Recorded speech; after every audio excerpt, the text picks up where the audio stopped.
New Mets general manager Jared Porter's been fired already, which seems like just a few days on the job, for something he did back in 2016 when he sent lewd text messages to a female reporter. The question here now is, how far can we go back, or do we just use the old adage, pics, or it didn't happen? Here's your hot topic of the day with pubsportsradio.com.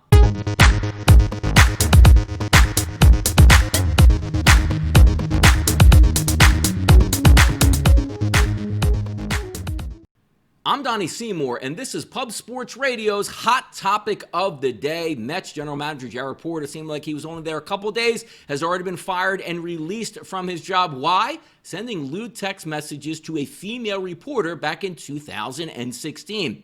Surfaced recently, only took about 24 to 48 hours to release Jared Porter, and I think it was the right thing to do for the GM position for the Mets and also for ownership, because if you're just buying a new team, do you really want to get started off on that foot when instead of talking about the team, you're trying to cover up for your general manager who was sending those text messages? Why did he send it? What was the response to those? Cut bait and get away. Now, the question here is how far are we allowed to go back when we're dealing with hiring, firing, or bringing new people into your organization? When we take a look at players, specifically Ray Rice. The Ravens were going to stick with Ray Rice. He was going to get counseling. We'll suspend him and fine him a little bit, but he'll still be on our team. And a couple days later, the video from a New Jersey casino surfaces of the actual incident between Ray Rice and his wife, and he no longer played another down in the NFL. The reason why we're bringing up this hot topic of the day is specifically for Eric Bieniemy. Had a couple run-ins in college during his days in Boulder, suspended from the team for a couple games, driving without a driving with a suspended license, bench warrants and stuff like that. But the one that continually comes up is not the actual DUI that he got in 2001. It's from an incident in 1993 in September where, according to the police report, Bieniemy had his hand on an attendant's neck, startling her. She told police he also made a comment about a bunch of black males all at once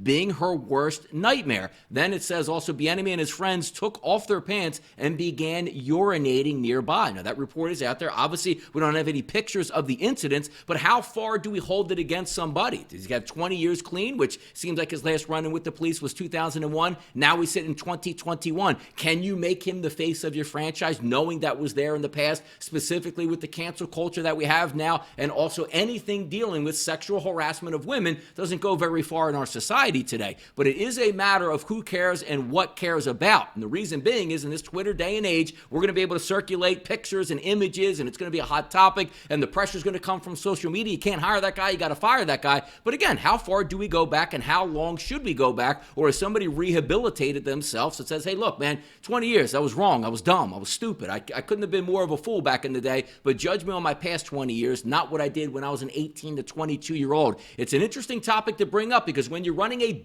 multi-billion-dollar franchise and be the face of it, sometimes it's tough for the owner to look back and say, hey, I want to hold a guy up to his position of being head coach and being the face of the football team as somebody I can be proud of. The question is, how far do we go back, and how many images do we need to see, or what do we need to determine in order to get the guy out? It's an interesting predicament that we sit in, specifically with Eric Bieniemy right now. Down the two coaching outlets left for the 2021 season, that is the Philadelphia Eagles and the Houston Texans. We'll see the move to be made, but in this day and age, it's really tough to get over some of those stuff that we can really dig into and put pressure on in social media. I'm Donnie Seymour for Pub Sports Radio. This was your hot topic of the day.